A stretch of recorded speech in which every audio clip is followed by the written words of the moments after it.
উসমান হাদির অসমাপ্ত বিপ্লবকে আপনারা সমাপ্ত করবেন। আপনারা যদি রাজি থাকেন আমার সাথে ওয়াদা করেন, ইনসাফের বাংলাদেশ গঠন না হওয়া পর্যন্ত আপনারা শান্ত হবেন না। উসমান হাদি শাহবাগে দাঁড়িয়ে বলতেন, এই শাহবাগ হাজার বছরের মুসলমানদের কাছ থেকে এই বঙ্গভূমির স্বাধীনতা কেড়ে নিয়েছে। এই শাহবাগে ফ্যাসিবাদের জন্ম হয়েছে। আমি এই শাহবাগ থেকেই ফ্যাসিবাদকে রুখে দেব। এই শাহবাগে বসে আমি নারায়ে তাকবীর স্লোগান দেব।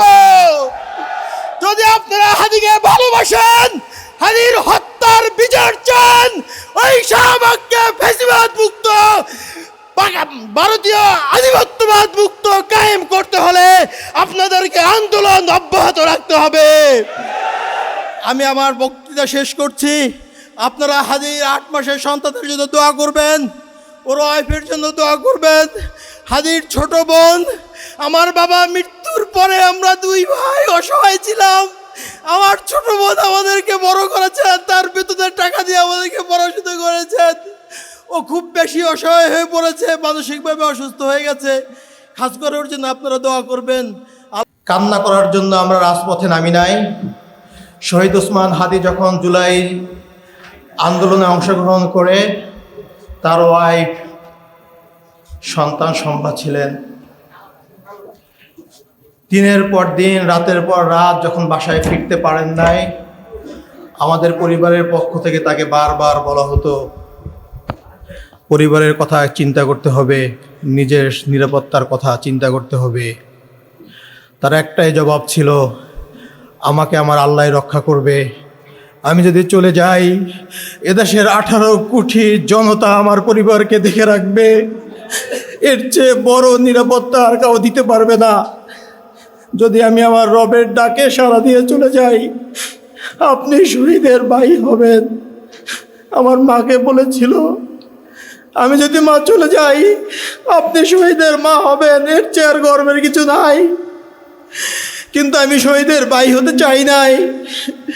আমি চেয়েছিলাম রাজপথে বিপ্লবী উসমানের পাশে থেকে এই বাংলাদেশকে আধিপত্যবাদ মুক্ত করতে। আমি চেয়েছিলাম ইনসাফের বাংলাদেশ যতদিন পর্যন্ত গঠন না হবে, আমরা রাজপথ ছাড়ব না। কিন্তু আজকে ওসমান চলে গেছেন। আল্লাহ ওকে তার সর্বোচ্চ পুরস্কার দিয়ে নিয়ে গেছেন।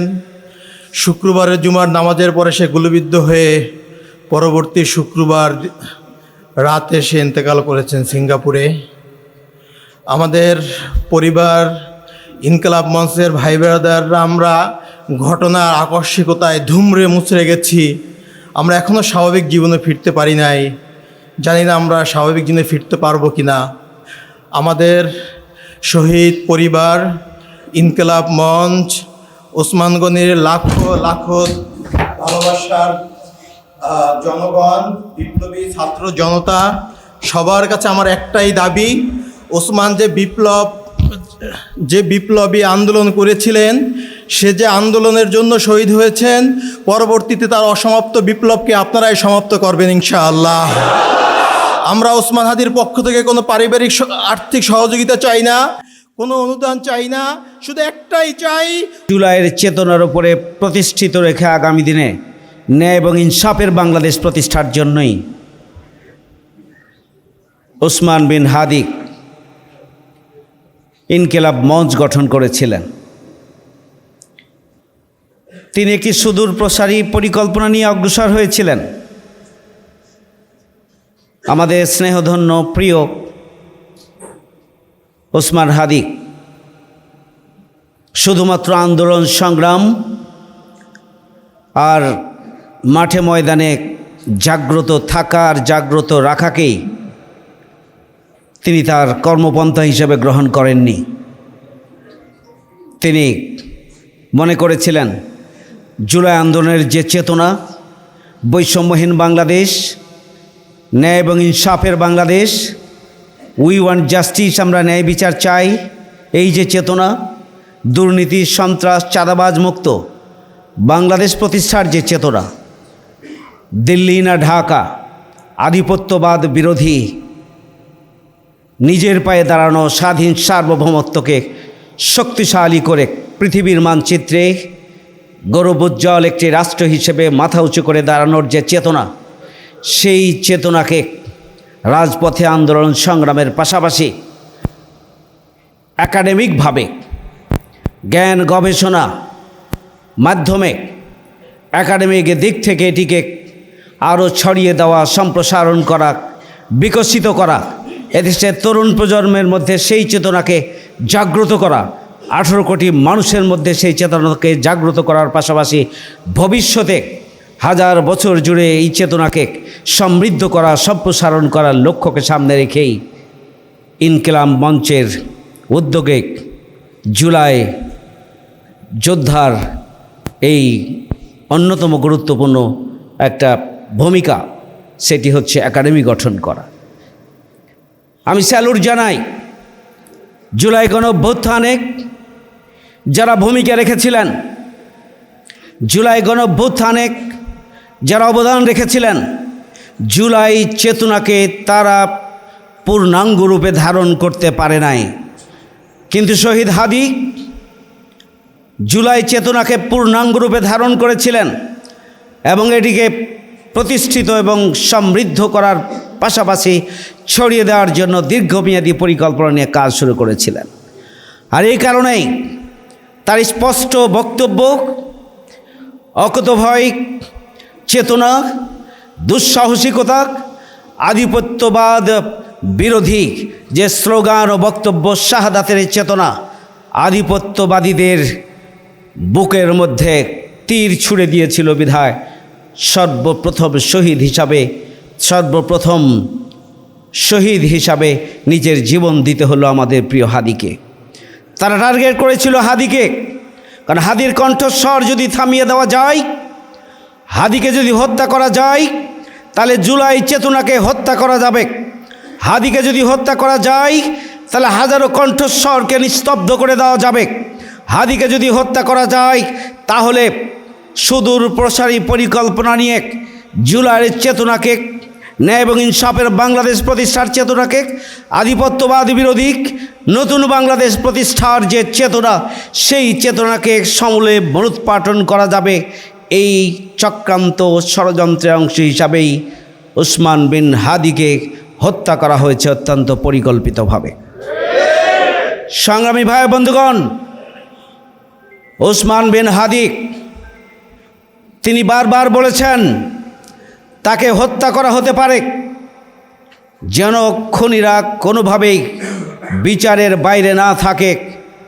তিনি সেই ব্যাপারে আগেই বলে গিয়েছেন। কিন্তু আজকে আমরা সরকারের কাছে জানতে চাই, শুক্রবারের দিন জুমার পরে দিবালোকে গুলি করে হত্যা করা হলো আমাদের প্রিয় ভাই ওসমান হাদিকে। এরপরে সাথে সাথে স্বরাষ্ট্রমন্ত্রী কেন বাংলাদেশের সীমানা সিলগালা করলেন না? ওসমান হাদির খুনিরা কিভাবে দেশ থেকে দেশের বাইরে চলে যায়, এর পিছনে স্বরাষ্ট্র মন্ত্রণালয় অথবা প্রশাসনের কোনো অংশের সম্পৃক্ততা আছে কিনা তা খুঁজে বের করতে হবে। 9 দিন পার হয়ে গেল, এখন পর্যন্ত প্রকৃত খুনিকে গ্রেপ্তার করা সম্ভব হলো না। এটি একটি রাষ্ট্রের চরম ব্যর্থতা। এই ব্যর্থতার দায় শুধুমাত্র স্বরাষ্ট্র উপদেষ্টাকে নয়, এই ব্যর্থতার দায় বর্তমান অন্তর্বর্তীকালীন সরকারকে গ্রহণ করতে হবে, নিতে হবে। সংগ্রামী উপস্থিতি, ওসমান বিন হাদি বিপ্লবী, মাত্র 32 বছরের জীবনে হাজার বছর আগামী তরুণ যুবক এবং দেশপ্রেমিক জনতাকে সাহসিকতার কণ্ঠস্বর হিসাবে তিনি বেঁচে থাকবেন এদেশের 18 কোটি মানুষের হৃদয়ে। মাত্র 32 বছরে গোটা পৃথিবীর মুক্তিকামী জনতার প্রাণকেন্দ্রে পরিণত হয়েছেন তিনি, এবং এটি একটা বিস্ময়কর ব্যাপার। মাত্র 32 বছরের জীবনে তিনি বাংলাদেশে গণমানুষের মধ্যে কি পরিমাণ জাগরণ তৈরি করেছেন, কি পরিমাণ ভালোবাসা তৈরি করেছেন, কি পরিমাণ সহানুভূতি তিনি কেড়ে নিয়েছেন, কি পরিমাণ মানুষের বুকে তিনি জায়গা করে নিয়েছেন। আমরা গতকালকের জানাজা এবং সেই 12 তারিখ থেকে আমরা গতকালকে পর্যন্ত মানুষের যে কান্নার আহাজারি, তরুণ, যুবক, বৃদ্ধ, কিশোর, শিশু সবার অন্তরে যে ভালোবাসা তৈরি করেছে, এর বিস্ময়কর। আমি মনে করি ওসমান বিন হাদি বাংলাদেশের 18 কোটি মানুষের আশা আকাঙ্ক্ষার একটা প্রতীকে পরিণত হয়েছে। আধিপত্যবাদ বিরোধী শক্তির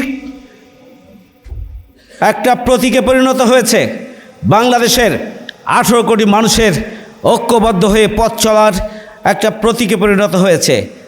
শহীদ ওসমান বিন হাদি আমাদের মাঝ থেকে চলে গিয়েছেন, কিন্তু ওসমান বিন হাদির যে সাহসিকতা, যে উচ্চকণ্ঠ, যে স্পষ্ট বক্তব্য, যে শাহাদাতের তামান্না, যে দেশপ্রেম, যে নিজেকে উজাড় করে দিয়ে দেশ এবং জাতিকে মুক্ত করার, এগিয়ে নেওয়ার, প্রতিষ্ঠিত করার যে বাসনা এবং চেতনা, সেই চেতনাকে এদেশের 18 কোটি মানুষ ধারণ করবে এবং আগামী দিনে আধিপত্যবাদকে রুখে দেওয়ার জন্য তারা নিজের জীবন উৎসর্গ করার জন্য প্রস্তুত হবে বলে আমি বিশ্বাস করি।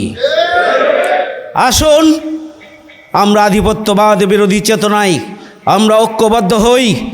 আসুন আমরা ন্যায় এবং ইনসাফের বাংলাদেশ প্রতিষ্ঠিত করি। আসুন আমরা আমাদের স্বাধীনতার সার্বভৌমত্বকে আমরা সুদৃঢ় ভিত্তির ওপরে প্রতিষ্ঠিত করি। নতুন বাংলাদেশ বিনির্মাণের জন্য ঐক্যবদ্ধভাবে হাদির চেতনা, হাদির সাহসিকতা, হাদির দৃঢ়তাকে ধারণ করে আমরা নতুন বাংলাদেশ বিনির্মাণে আমরা এগিয়ে যাই, তাহলেই আজকের আলোচনা সার্থক হবে। আমি অবিলম্বে হাদির খুনিদেরকে গ্রেপ্তার করার জন্য সরকারের কাছে দাবি জানাচ্ছি। আল্লাহ রাব্বুল আলামিন যেন শাহাদাতের সর্বোচ্চ মর্যাদা দান করেন, পরিবারকে ধৈর্য ধারণের তৌফিক দান করেন এবং দেশবাসীকে এই শোককে শক্তিতে পরিণত করে আগামী দিনে নতুন বাংলাদেশ বিনির্মাণে হাদির চেতনাকে ধারণ করে এগিয়ে যাওয়ার তৌফিক দান করুন। আমা তৌফিক ইল্লা বিল্লাহ। আসসালামু আলাইকুম ওয়া রাহমাতুল্লাহি ওয়া বারাকাতুহু।